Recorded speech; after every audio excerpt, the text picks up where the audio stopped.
Grammar के कुछ और भी पहलू हैं जिनके बारे में चर्चा करेंगे, बताएंगे। आइए हम चर्चा करते हैं ग्रामर के बारे में। ग्रामर का डिफिनेशन मैंने नेक्स्ट वाले वीडियो में बता चुका है कि ग्रामर किसे कहते हैं। तो हम चर्चा कर चुके थे ग्रामर के बारे में।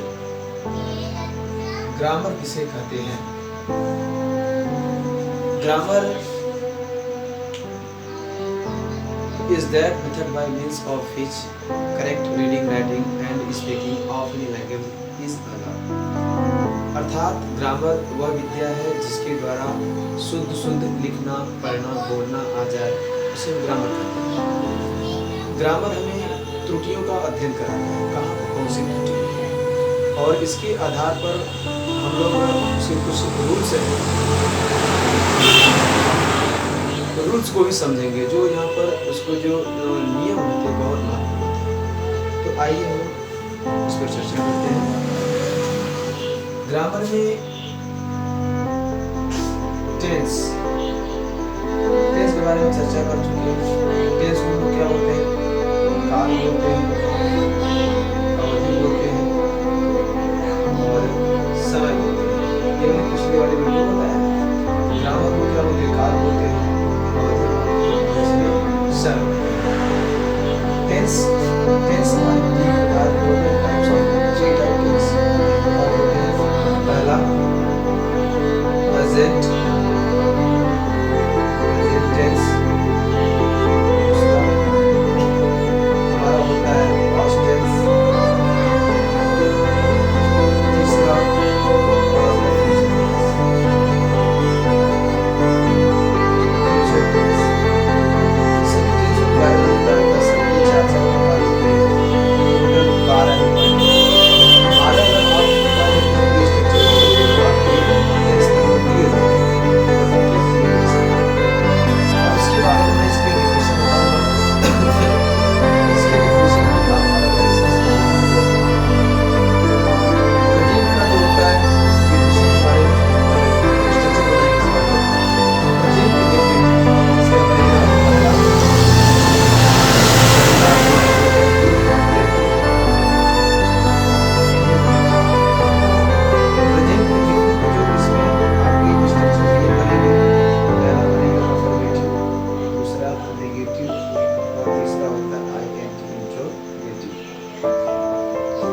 इसी तरह सभी के निम्नवत आगे लोग पढ़ते जाएंगे। अफर्मेटिव का, इसमें प्रेजेंट इंडेफिनिट अफर्मेटिव में नियम क्या होता है? इसमें नियम में आपका सब्जेक्ट प्लस वर्ब का फर्स्ट फॉर्म प्लस यस या ईएस या आईईएस प्लस ऑब्जेक्ट होता है। नेगेटिव केस में नियम हमारा होगा सब्जेक्ट प्लस डू या does plus not plus verb का फर्स्ट फॉर्म। इंटीग्रेटिव बनाएंगे, इंटीग्रेटिव में डू या does plus subject plus verb का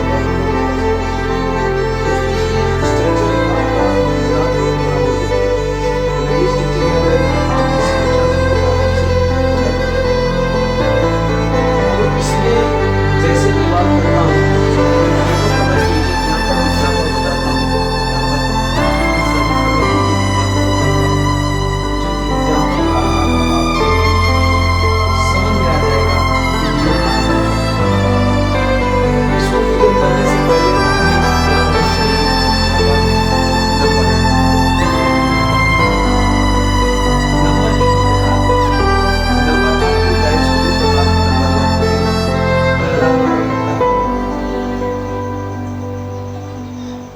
सिंगुलर नंबर, जिसे हम एक वचन बोलते हैं, जिसे हम बोलते हैं एक वचन,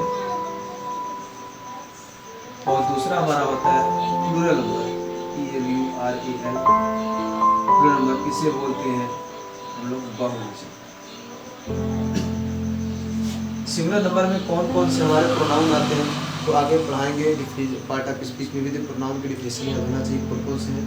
तो pronoun is a word used to place of noun, मतलब जो संज्ञा के स्थान पर प्रयोग किए जाते हैं उसे हम सर्वनाम है, प्रोनाउन कहते हैं। तो प्रोनाउन इसमें 7 बहुत महत्वपूर्ण है, वैसे भी और भी प्रोनाउन यूज करते हैं। पहला हमारे यहाँ होगा ही, सी, इट और नेम। इसके साथ यस या ईएस का प्रयोग होगा, और आई, वी और यू और दे। इसके साथ यस या ईएस का प्रयोग नहीं होगा, यस या ईएस का प्रयोग नहीं होगा, इसके साथ होगा। क्योंकि इसमें यस इसका प्रयोग न करने का वजह है कि वैसे भी हमारी जो क्रिया होती है हमेशा बहुवचन में होती है। तो बहुवचन से हम लोग एक वचन बनाने के लिए यस इसका प्रयोग करते हैं। तो इसी आधार पर एग्जाम्पल देखते हैं। पहला अफर्मेटिव का एग्जाम्पल देखते हैं। जैसे वह स्कूल जाता है। यहाँ पर दर्शाया गया, जहाँ किसी भी हिंदी वाले वाक्य में ता है, थी है, ते अगर आता है तो प्रेजेंट सिंपल होता है या प्रेजेंट इंडेफिनिट होता है। और इसमें हम देखेंगे एक नियम होता है यहाँ पर पकड़ने का हिंदी में कि कैसे सब्जेक्ट ऑब्जेक्ट को पकड़ें। एक इसका फंडा है, इसका S O B, subject object और वर्ब। और जब इंग्लिश बनाएंगे इसमें इसका जस्ट नियम चेंज होता है। इंग्लिश में ये हिंदी का है और इंग्लिश कैसे ऑब्जेक्ट बनेगा यहाँ पर यस वी ओ, ये हिंदी का है और ये आपका इंग्लिश का है। इसी आधार पर हम करते हैं। इसमें जैसे यहाँ पर है हमारा सब्जेक्ट यहाँ पर हुआ है और जाता क्या है और ऑब्जेक्ट हमारा स्कूल है। यहाँ पर जब सॉल्व करेंगे तो इसमें यहाँ पर और इसका भी जरूर तभी से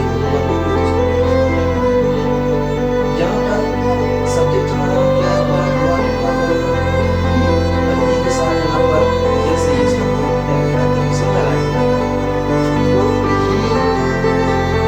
यहाँ पर बताएंगे जाना की सब्जेक्ट है। पता नहीं जिसके पीछे कोई भी वर्ड होता है उसके पीछे वो होता है उसके साथ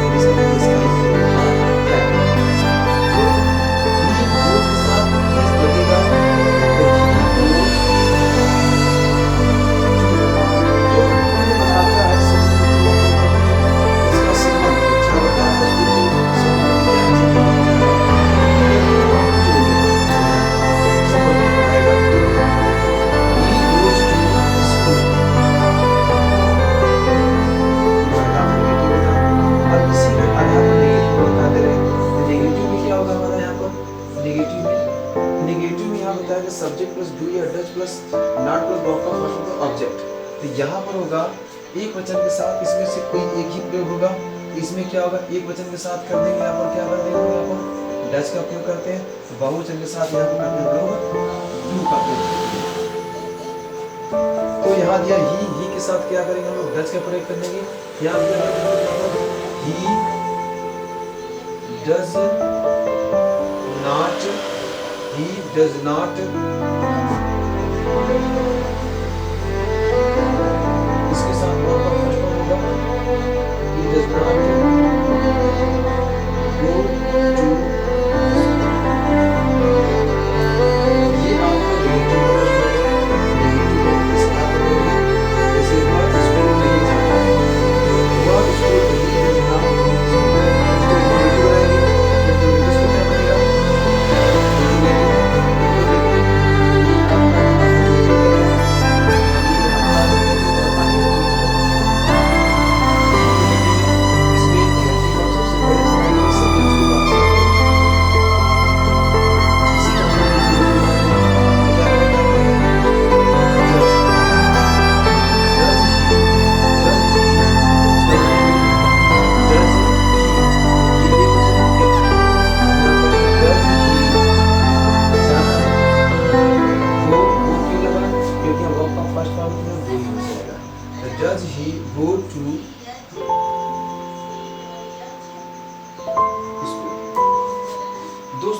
छोटा सा एक आधार बताया है जो आपके बेसिक जानकारी में बहुत ही महत्वपूर्ण है। ये छोटी छोटी चीजें ये बहुत बड़ी भी चीज़ है। जिसको ये पता नहीं रहता है तो बहुत समस्याएँ होती हैं इसको सॉल्व करने में। तो बेस हमें पता होना चाहिए।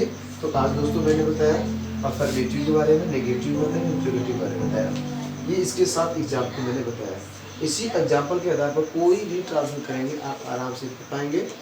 हाँ, मीनिंग वर्ड चेंज हो सकते हैं या प्रोनाउन चेंज हो सकता है, लेकिन ये नियम में परिवर्तन नहीं हो सकता है। नियम सिर्फ एक है। दोस्तों आज मैंने ये प्रेजेंट के एक डेफिनेट का मैंने अफर्मेटिव, नेगेटिव, इंटरोगेटिव आपको अवगत कराया।